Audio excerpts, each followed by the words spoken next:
And with that, I will turn over the virtual gavel to Vice Chair Moeller since I have the next bill up. So Vice Chair Moeller, it's all yours. Thank you, Madam Chair. So the next bill that we'll be hearing is House File 696, Chair Becker-Finn's bill for child provision or child support provisions modified. Chair Becker-Finn, would you like to move your bill? So moved, Madam Chair. And then I would also like to move the DE2 amendment that puts the bill in the shape that we wanted in. Okay, great. And just to be clear, that the motion is that the bill be recommended to be re-referred to the Human Services Finance and Policy Committee. Chair Becker-Finn moves her bill and the DE2 amendment. Is there anything you want to say about the DE amendment? Go right ahead. Yep, thank you, Madam Chair. So the DE2 does a couple things. So we're combining a couple of related bills for efficiency's sake. So Article 1 will be the provisions that were otherwise in House File 980 as introduced. Article 2 is the provisions that were included in House File 981 regarding the elimination of interest on child support arrears. And Article 3 is the parent education provisions as amended from Representative Scott's House File 348 that we heard a few weeks ago. So it's putting some related things into one bill for efficiency's sake, and that is the DE2 amendment. All right, thank you. So before we vote on the DE2 amendment, I'll just wait a minute. Are there any questions about that? All right, seeing none, all those in favor say aye. Aye. Aye. Opposed? The DE2 amendment is adopted, and Chair Becker-Finn, to your bill. Thank you, Madam Chair. So House File 980 as amended represents many years, is the culmination of many years of work of the Child Support Task Force and folks who've been following that. So essentially our child support table has not been updated in a very long time. And there were some other things that we wanted to get changed so that our child support statutes are more fair and easier on essentially the way the statute is written now is disproportionately putting weight on our low income folks and especially communities of color in meeting the demands of the statute. And we were long overdue to get things updated. And so with that, I will turn it over to my testifiers to walk through the more detailed items in the bill. All right, thank you, Chair. Melissa Rosso, I believe, is the first testifier. So welcome to the committee. If you could state your name and you may begin. Good morning, Madam Chair and members. My name is Melissa Rosso. I am an assistant Ramsey County attorney and the director of the Human Services Legal Division in the Ramsey County Attorney's Office, which includes child support. As Representative Becker-Finn pointed out, this bill represents a long time of work from the Child Support Guidelines Task Force that the Minnesota legislature established in 2016. The task force included members of the legislature, parents, court staff, the County Attorneys Association, state, county, and tribal child support professionals and staff from organizations that work with families. While there wasn't a unanimous decision, all but 4 members voted in favor of the recommendations that were made to the Commissioner of the Department of Human Services, and that was the recommendations were reflected in a report to the legislature on October 31st, 2019. Because Ramsey County was heavily involved in that task force and we didn't see any movement on the bill, we decided to approach getting some of the provisions passed. So we requested a bill be introduced last year, and we got to some hearings, and then the COVID-19 pandemic hit. So we're back this year asking for much needed changes to the guidelines, and I really appreciate you considering this bill. I was asked to present a very brief history of child support in Minnesota, the guidelines and the calculations. So I'll do my best to go through that quickly. The 4D Child Support Program was established by federal law back in 1975 in Title IV, Part D of the Social Security Act. Compliance with that act is tied to Minnesota's receipt of TANF funds. An amendment to the act in 1984 required that all states have child support guidelines, and Minnesota, being ahead of the curve as we always are, had guidelines in place in 1983. Those were called the percentage of the obligor's income child support guidelines, which basically looked at the net income of the payor and applied it to a chart that included the number of children and ranges of income. So for example, a child support payor earning a certain range of income might have been ordered to pay 19% of his or her net income for one child, 25% for two children, 30 for three children, and so on. In an effort to make guidelines in Minnesota more transparent and equitable than that, Senator Tom Neville led the charge to enact the current income shares guidelines in 2005. Those were enacted and were effective January 1st, 2007. So how does the income shares model work? Well, very briefly, we look at the income of both parents. We calculate something called PIX, which is parental income for child support, which is basically that monthly income plus or minus some things. Take the combined PIX of those parents and the number of children and apply that to the basic support table, which Amy Anderson will be talking about in a couple of minutes. We determine each parent's share of the combined basic support. We apply a parenting expense adjustment, which is based on the number of overnights each parent has with the child. And then there's a different way to calculate support if there is joint physical custody. Childcare and medical support are then determined. And then there is a self-support reserve that is applied to determine the ability to pay. If the income of the obligor falls below the self-support reserve, childcare and medical are reduced or eliminated. And if that doesn't help and the income is still below the self-support reserve, no childcare or medical support will be ordered, and a minimum basic support order would be ordered, which is $50 for one or two children, up to $100 for 5 or more children. I skimmed over this really quickly. There's actually a lot more to it. But not to worry, there is a child support calculator, so you don't really need to know all of this. You can put the information into the calculator that is on the DHS website. It's basically looking at the parent's gross income, the number of joint and non-joint children, putting in the overnights, childcare expenses, and things like that. Put all that into the calculator, and a worksheet is produced that explains the calculation, and then the bottom line child support obligation.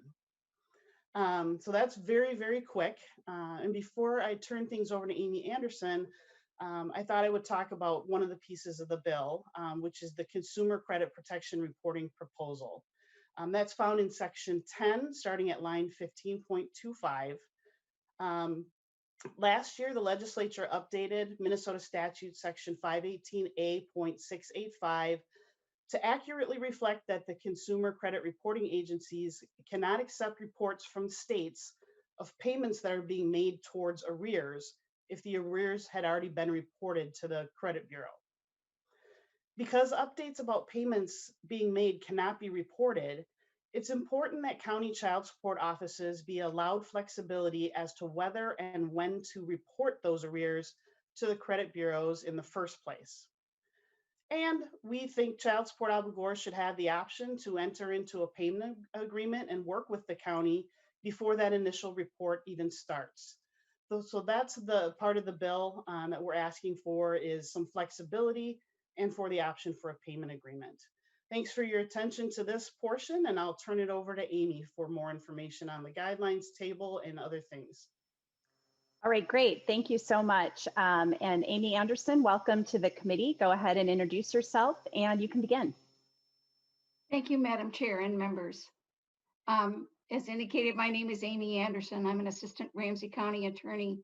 I have been doing child support for 26 years for Ramsey County. I'm also a CPA, and I have a small tax practice on the side. That may give you a hint about why I have ended up being a numbers person on these things. I think we've got enough information already in about the need, the fact that we were looking at changing the table. I want to get into some specifics about why the child support guideline table wasn't working. Because I've been in child support enforcement so long, I've looked at hundreds of cases. And what I saw is that the percentage of a person's gross income that was going to their child support obligation was too high for low income people. When we looked at these cases in Ramsey County, we started doing deviations because we thought that the orders were inappropriate. So we couldn't get to a good number without deviating. Most of the time we deviated for taxes. Meaning we tried to figure out what taxes they would also pay, subtract that number to find what number they had available. The table is also unsatisfactory for people that have many children. So at one point in the table, if you have 6 children and you make $2,000 a month, the table says that you should pay $1,500 for your child support obligation. That's 75% of your income. Now, it probably does cost $1,500 to raise 6 children, but a person with $2,000 worth of income doesn't have that money to pay. As Ms. Rosso talked about, there is the self-support reserve, and that will kick it and lower that amount. But one of the complexities I found with troubles with the table is that low-income people end up paying every dollar of their income over the self-support reserve to child support. The federal poverty guidelines have changed, gone up by 34% since the table was enacted. That's another reason why the whole table needs to change. One of the things that we've learned when we've been doing child support, and this comes from a study in Orange County in California, is that we get better collections when the child support orders are set appropriately. So the Orange County study indicated that if the support for one child was under 19%, we collected more child support. Our table goes up to 25% of someone's income for one child. And that is gross income, both for the Orange County study and ours. So we've learned, excuse me, we've learned that it's important to set a right size order. And if we do that, we get better collections.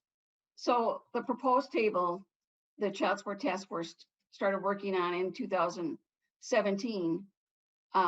They hired an economist, Dr. Jane Venor, and she proposed many versions of the table.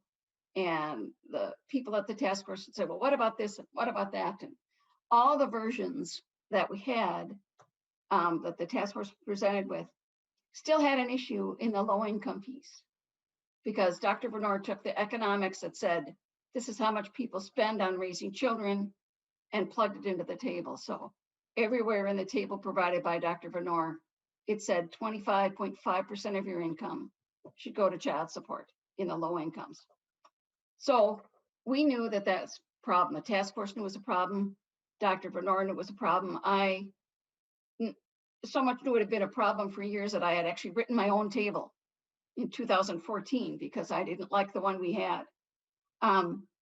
At that meeting, which I'd been going to all the meetings because I had talked to the task force about the problems with it, and I was so concerned about getting this issue fixed.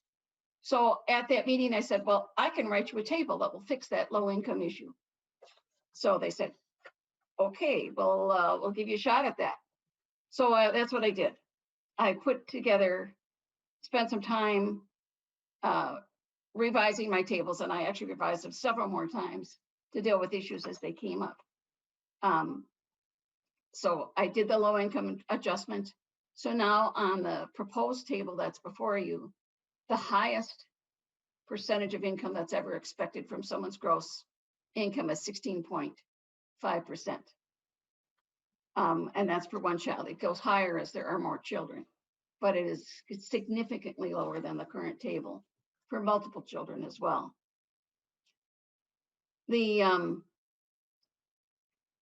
After I did the low income issues, then the task force asked me to build it out for 4, 5, and 6 children, because the economist table only had up to 3 children, and it also asked me to build it out to 30,000. Now the bill before you is a limit down to 20,000 of monthly income for the combined income for the parents, as opposed to the 30. So that is one change from the task force recommendation. There is one piece of the table that is actually higher in the proposed table than the current table. It's an income range from $5,200 per month to $9,400 per month. In that range, those numbers are from the economist in her table, and she did indicate at the task force meetings that the cost of living in that range had gone up for raising children, and so she recommended that those increases be in place. The biggest increase in that income range is $93, and every place else on the table there is a reduction.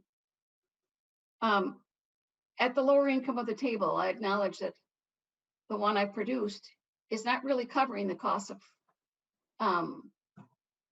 caring for children because the numbers are so low. What that's really acknowledging is that people in that range, if there's just one person working, the other parent is probably on public assistance and is getting some assistance that way. It also acknowledges that some people that may not be on public assistance may be getting help from family and friends. It was more to deal with the fact that we have a low income obligor that doesn't have the ability to pay at that range, that we reduced it. Now, I have not given you line numbers for all that I've been talking about, and I could, but basically it's the whole chunk of the middle of the table where the numbers they go on and on for pages. There are some other issues the task force dealt with, and these are issues that are important to Ramsey County as well. So when we wanted to bring the table change in, we wanted to address these. And these are issues that deal with getting more equity between a party's children, either if they have a joint child, that's a child of both the parties. A non-joint child is a child they may have with another party. So there's different parts of the bill that are trying to create more equity there. They're trying to treat the children that the parties have together more the same as the parties that are separate. And then there's another part of the bill where we're treating the non-joint children that an obligor might have, one that they're paying child support before, and another child that may be in their home. We're trying to get equity between those. I do have those line numbers if anybody wants them, but it's a long bill. And if I go through all the line numbers, it's going to take me a while. That was really important to Ramsey County. And it's again, one of the deviations that we would do in the current statute. If you have children in your home and you are close to what we call the self-support reserve, you don't get credit for those children in your home. And so we have changed that and applied the self-support reserve to the number of your income after the deduction for the children in your home. There's a couple of other items that are in the bill that were not in the task force. First of all, we've added a deviation factor so that the court can choose not to make an obligor support go up if the only change in the case is that the obligee's income is increased. That is a factor that can happen in occasional places on the table, and it happens because I dropped those numbers so low that the percentage of income going to support is increasing. So if the obligee's income increases, overall they would share that increase. But this gives the court the discretion not to have that occur. We've also included another deviation in the statute to make sure that when someone has a parenting expense adjustment that's reducing their support below the minimum, that they don't get charged the minimum. And the last one is there are some amendments in the bill that deal with the provision of childcare information. This is an issue I have seen raised in my cases where the parties go along. They don't really, after a few years, they're not really sure what's in their child support order. They just get the money every month and they just pay the money every month. But this one, childcare is something that does change over time. And I just had a case in the last 4 months where the children hadn't been receiving any childcare. they were 16 and 17. They hadn't been getting any child care for at least 3 years. And the court made the adjustment to drop the child care expense back those 3 years. This bill that's being added, and I think Diane Anderson may also be speaking towards it, it's going to put some requirements in there that people provide the information and make sure that people know that it can be changed. Okay, now we're at the new part of our bill that wasn't in last year's, that I'm pretty thrilled about, and this is the interest. And this is the whole Article 2. And again, it's many lines of legislation that would be changed, so I'm not going to go through the lines. But Minnesota law mandates that interest is charged on child support arrears once the obligor is a full month behind on payments. This bill proposes to eliminate all interest charges on child support. The statute that started charging interest was put into law in 1984, but it was not routinely used until 2007, when the latest child support system we have, computer system PRISM, came on, and that could actually calculate it. It was also in place before a lot of other enforcement tools. It was even before we had income withholding, was it put in place, and the suspension abilities we have for driver's license, occupational license, or recreational license.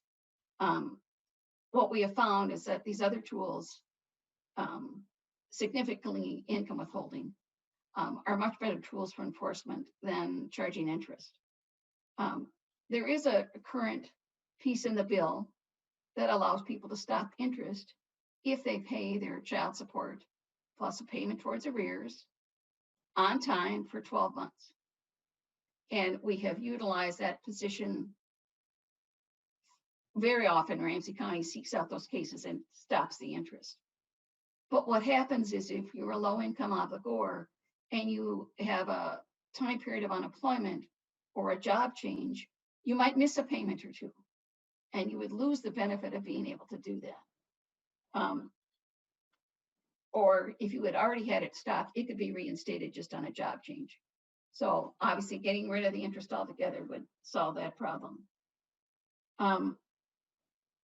What I've discovered in looking at all these cases is that even when we have a person who is now paying their child support and they're paying the 20% to arrears all the time, if the interest is still out there, they will never get their child support paid until the child is emancipated.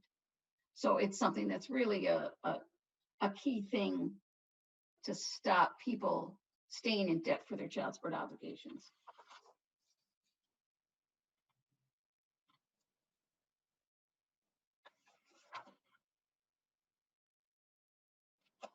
We took this very literally and just eliminated the whole piece of interest. Another group of people that is affected are people that are incarcerated. In Ramsey County, when we know someone's incarcerated, we try to bring a motion right away to stop their child support and stop their interest. But I don't know if other counties are doing it. If the parent doesn't know to do that, then their child support is increasing in interest while they're incarcerated.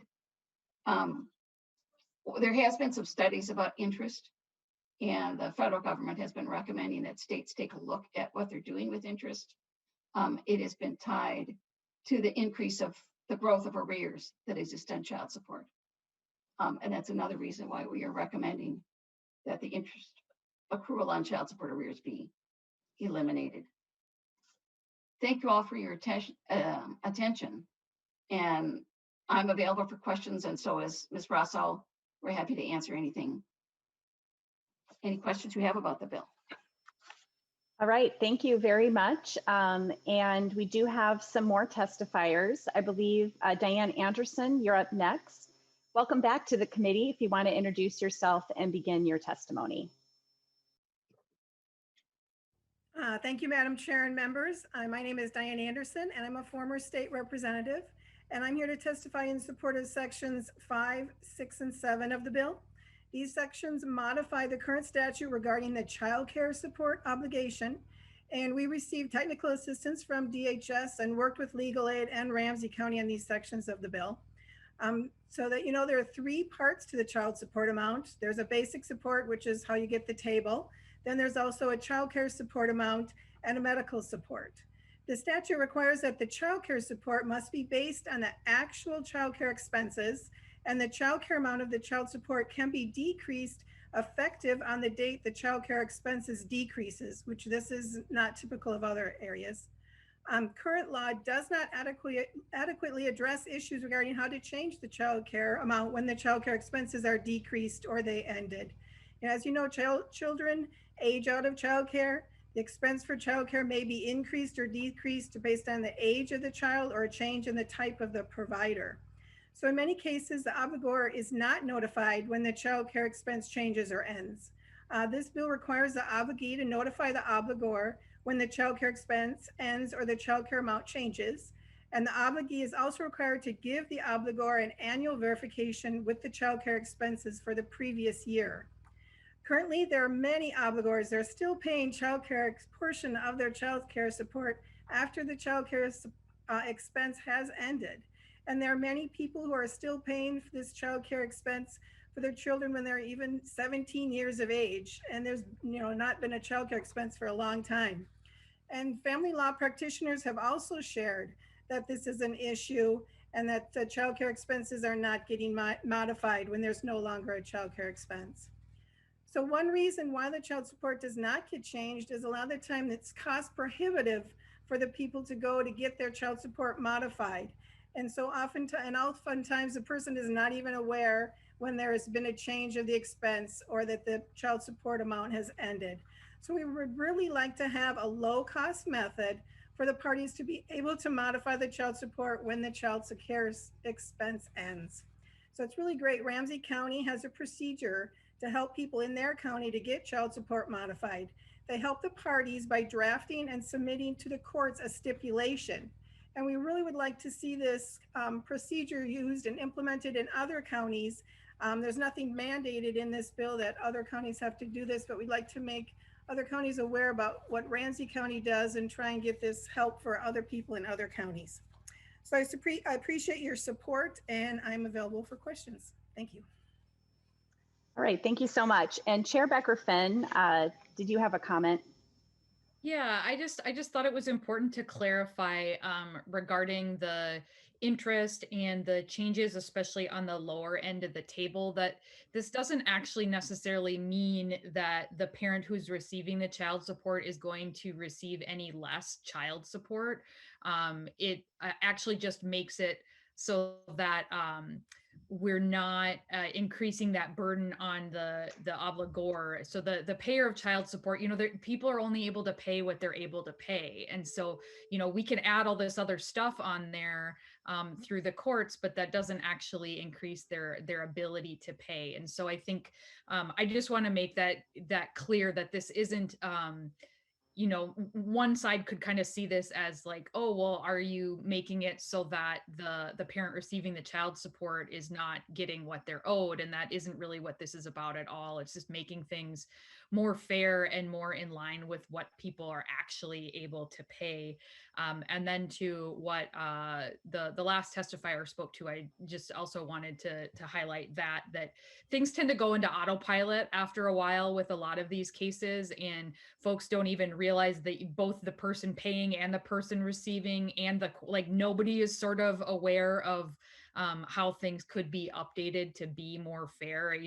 It's easier to not go into court than it is to go into court. And so I think this is really important in making sure that communication is happening so that folks are at least only obligated to pay what they rightfully should be obligated to pay. So and also just want to thank especially Amy Anderson and all the folks who have really dug into this and nerded out on this for a long time to try to improve these tables. So thank you to the testifiers so far. All right, and we do have some other testifiers, but before we get to them, I see that Representative Vang has a question. Representative Vang.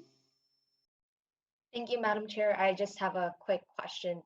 I see that this is a good bill, and I see that a lot of work and experience and expertise has been brought into this bill, and I really appreciate all the work that you all have done.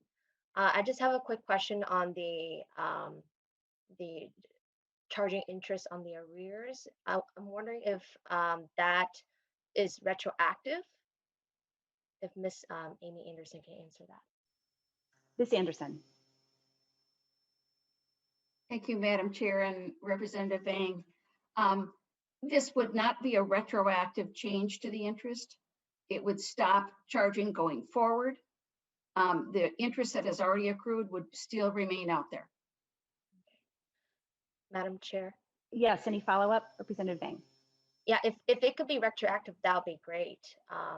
You know, I you know, charging interest on arrears, I feel like it's just one of those tools that makes, you know, one of the reasons why being poor is expensive.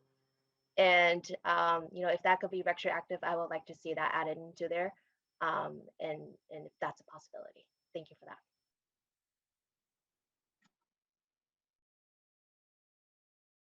Chair Becker-Finn. Thank you, Madam Chair. And as we noted, this is on its way to Human Services next, so we can certainly discuss that. I know at the time that I was involved with any of these cases that the courts often are able to the courts can sort of stray from the from the standards in order to try to make things right in some of the extreme cases, but I certainly would be open to discussing that, because it is something, it's a wrong that could be righted for folks you know, going back as well. But we can discuss to see whether DHS and others what they think of that as well. All right, I don't see any other hands up at this point, so we'll move on to the other testifiers. We have 3 other testifiers, and I'll just remind you all to please keep your remarks to the bill in front of us today. The first testifier is Scott Vogel. So welcome to the committee, Mr. Vogel. If you would like to introduce yourself, and you can begin. Yeah, my name is Scott Vogel. I started out as a non-custodial parent several years ago. You may remember me. Care 11 ran a few stories on me and kind of was a big custody battle that ended up getting 50-50, but it was a long, expensive process. I attended many of these child task force meetings, you know, over the years. And I think what started as a noble process to reduce child support obligations for the low-income families seemed to devolve into the majority of the members ignoring the concerns of the minority, who were really trying to tie, you know, for anything other than low-income families, an economic basis for all these changes. And, you know, as many of you know, there were 2 economists that you guys really looked to. They were very different opinions on, you know, the cost of raising a children. And, you know, as a result, the end recommendations ended up, you know, very different than I think what the other economists would have recommended. And to be clear, I think there's a number of positive changes from this bill, but there are also so many hidden consequences from these modifications. I included an exhibit in here that tried to visually show, you know, the changes, especially in that 1-child middle income range where the child support's being increased.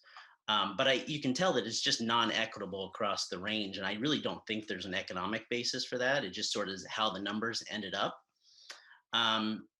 You know, I have concerns about the non-joint children and, you know, how that factors in. Excuse me.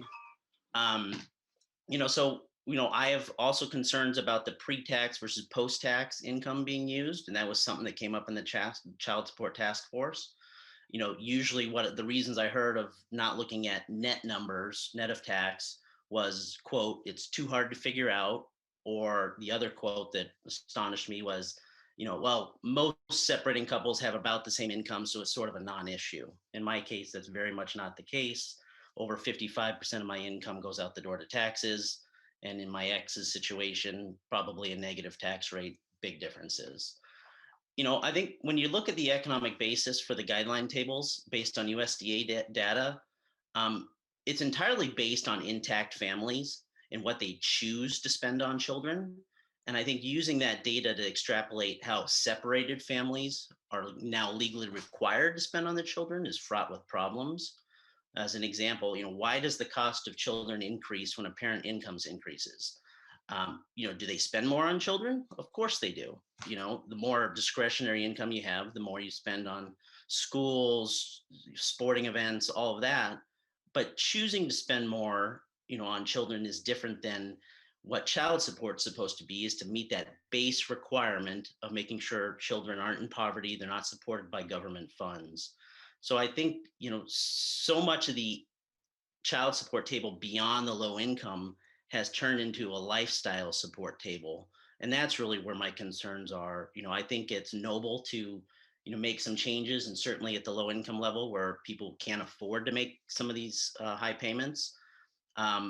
But to extend the table beyond and start really, in some ways, just creating a lifestyle support or a welfare system for middle and upper income families, I think is unfair.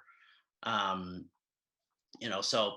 my case, I've paid child support that is well beyond what even the USDA would call the cost of raising children.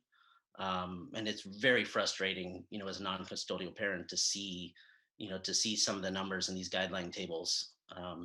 And I have 50-50 parenting now. So I support 100% of my household. I support a significant amount of her household. She's had 2 additional children since. And so there's all sorts of ramifications of, these modifications and what modifications would result from non-joint, children. So I just encourage everyone to, I think we really need to look at the economic basis for these adjustments, especially beyond low-income families. Thank you. Thank you, Mr. Vogel. Our next testifier is Jason Smith. Jason Smith, welcome to the committee. Please introduce yourself and you can begin.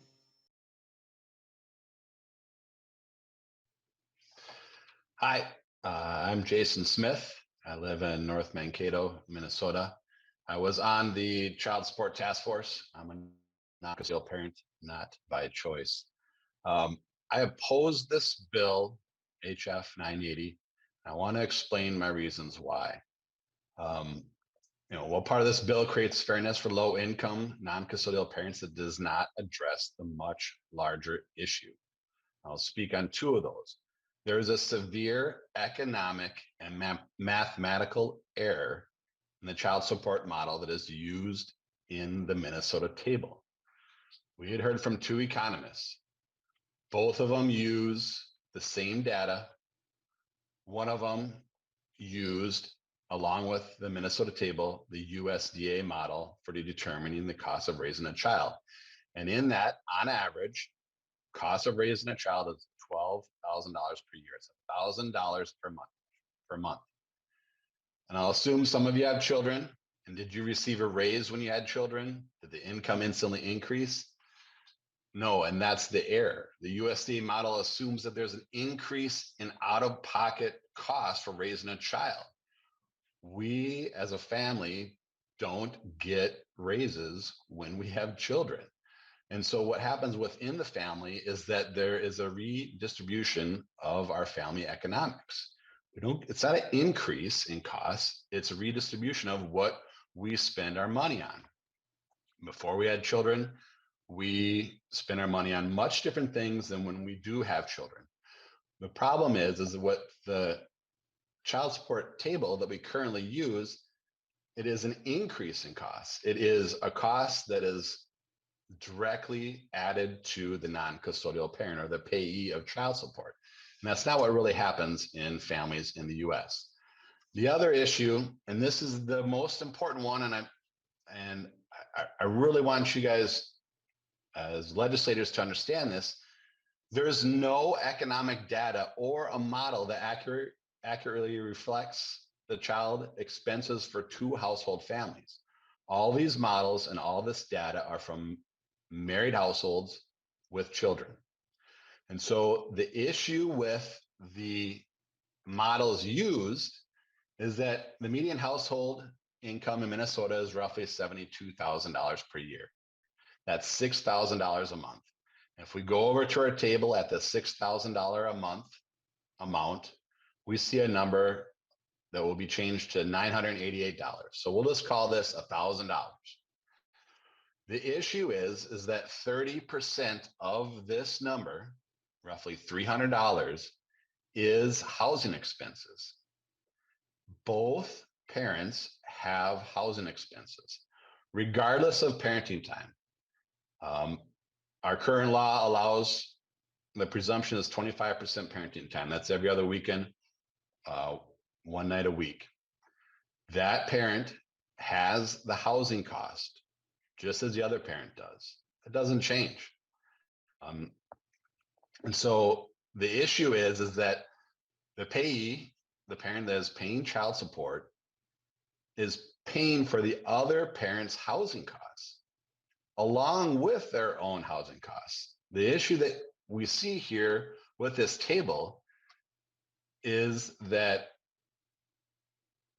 the parent that's paying has the financial burden of this. And so that's why we see this across the board. And I think what the discord is that, and I noticed this within the task force, is that the majority of members are looking out for single parent households. I get that, and I'm not supporting that at all. What I'm trying to support here is when there's two parent households. When there's two parent households, each household needs to have the amount of money to support their own household. And so I think this table needs to be decreased significantly because of this mathematical and economic error in it.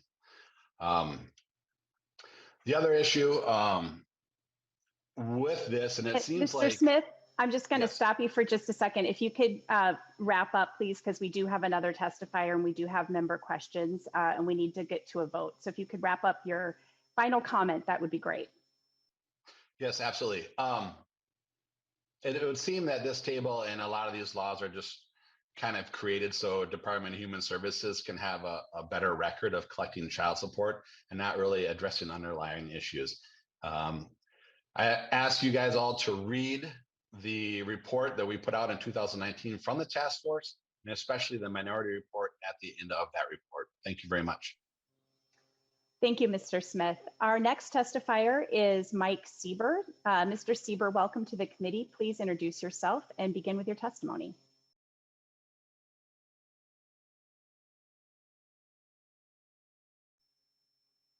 I'm sorry, I was I was muted. Thank you very much. I appreciate the opportunity. I am opposed to this bill. I've been testifying for 25 years against child support. I believe it's very bad public policy, and I have seen that it's very destructive to children. Taking a step back from what's been presented so far, I haven't heard a single word of how child support is serving the children of Minnesota. How is this program serving the children of Minnesota? I submit it's serving them very poorly. What we're talking about here is collecting money, and that does not equate to children's well-being. There are a number of problems. I attended all the hearings, or all but about two of the Child Support Task Force hearings. I testified extensively in front of that committee. I heard other testimony, and I agree with Jason, and I would encourage the members of this committee to read that minority report. I think it's got a lot of good information in there. We're overlooking the bill. It's great. I applaud Ramsey County and DHS for taking suggestions that myself and others have been asking them repeatedly over 25 years to make. And so they're taking a baby step right now, but what they're ignoring is the following. As Jason Smith mentioned, the underlying data is completely wrong. The tables and formula are wrong. There are driver's license suspensions are counterproductive. Jason Smith also mentioned double, and there was other testimony, double paying for housing. That's built into the bill. Incarcerations. I heard mention of Jane Venor. She's an economist that's advises many states across the country and has been involved for many years. And policies that she's promoted have resulted in incarcerations of poor fathers, their driver's license suspension, and literally blowing up their lives. So I'm not sure that it's a good idea. In fact, it's a bad idea to pay attention to people like that. They're not credible. Lifestyle support is not proper use of child support. The whole system is based on a flawed premise that fathers abandon their children and don't want to pay for them. That's been proven false. And also, as mentioned, child support can increase when the other parent gets a raise. It is not good public policy to give judges more discretion to fix a table problem where we couldn't get the table right in this bill. Just give judges more discretion. Judges have far too much discretion. And finally, I know that time is limited, so I'm trying to be very quick here and respectful of everyone's time. Child support is the #1 barrier to father involvement in the lives of children. That's not just Mike Sieber saying that. It is in a report, in a $1 million study that the Minneapolis Health Department conducted about 4 years ago. And the single biggest thing to come out of that study was that child support is the #1 barrier to father relationships with their children. And that is, again, very poor public policy. I would encourage the committee to go to take care of the fundamental problems with this system and not just adjust the table, although I applaud this baby step in the right direction. Thank you for your time. Thank you, Mr. Sieber. And before we get to questions, I see Chair Becker-Finn that your hand is raised. Chair Becker-Finn. Yeah, thank you, Madam Chair. And I just want to clarify that this bill is not tied to whether you're a family with, whether it's a mom or a dad, or a family with 2 dads or 2 moms, or anything like that. It's not tied to that. This bill isn't intended to fix everything, but I think it is an important step in improving things for a lot of families. And specifically, I wanted to speak just briefly because it was brought up to the issue of driver's license suspensions and civil contempt. And I would agree that we need reform there, and that those aren't tools that actually make it easier for anybody to pay child support. And I'm working on those issues, but unfortunately, those are actually tied to some federal requirements that I can't change. And so, and that we alone can't change here in the Minnesota legislature, but, would agree that it doesn't make sense to punish folks in that way by suspending driver's licenses. And finally, I just want to thank, I know Representative Scott and Senator Kiffmeyer served on the Child Support Task Force, and wanted to note that Senator Kiffmeyer is carrying this bill in the Senate as well. And happy to answer questions from members. All right, I see that we have a question from Representative Mortensen. Thank you, Madam Chair. I didn't really have much of a question, I guess. I just wanted to thank the testifiers for the thoroughness and their thoughtfulness. I think in my, 6 weeks in the legislature, I've noticed it seems to be very easy to craft legislation and come up with reasons on why to do something, especially telling other people what to do, but it's much more difficult and takes a much more analytical mind to break these things down and come up with valid reasons why we should not be supporting them. So I just wanted to thank the testifiers for being here today and giving us very informational and helpful counterpoints to this bill. All right, thank you. Representative Scott.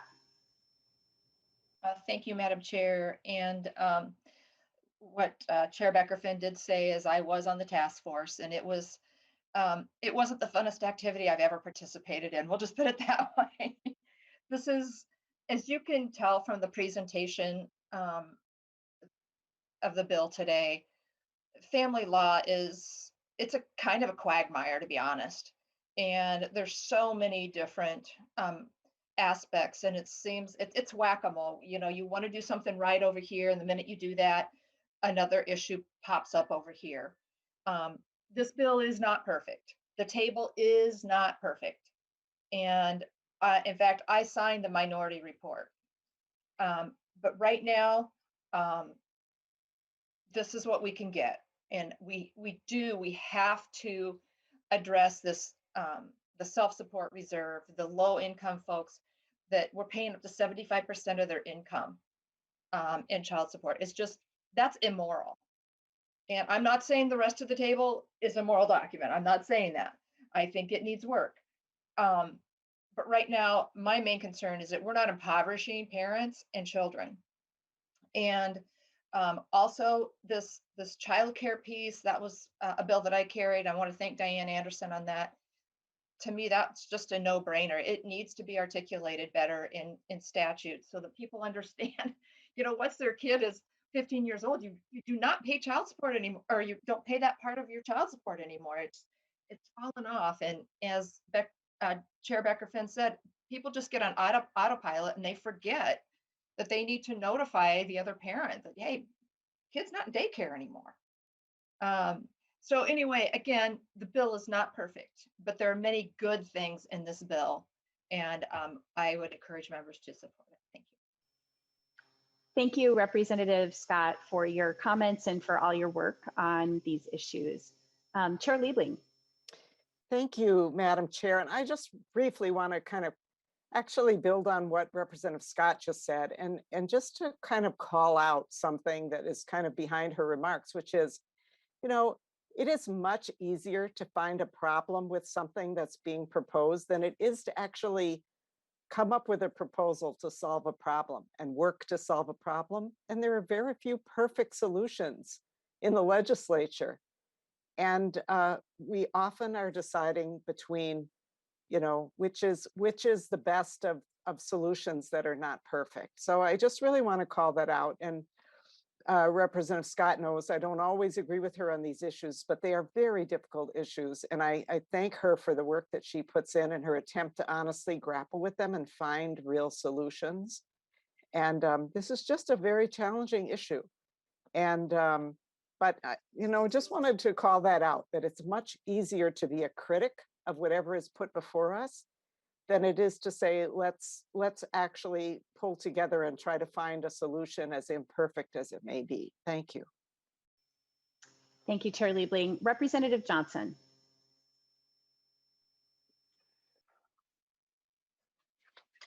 Well, Chair Mueller, I want to thank Chair Becker-Finn for bringing this forward. This is just a small step on some things that need to be done. It's not perfect. There's always better options. It's a very difficult situation to deal with. I will be supporting this bill at this time, but I wish there's a way that we could express how important it is for these kids to keep the nuclear family together. That is the best way to raise our kids, with a mom and a dad in them. The parents need to be part of their lives, and the parents need to work together to raise those kids. And we've got to find a way to make sure that the parents work together to raise their kids. Thank you.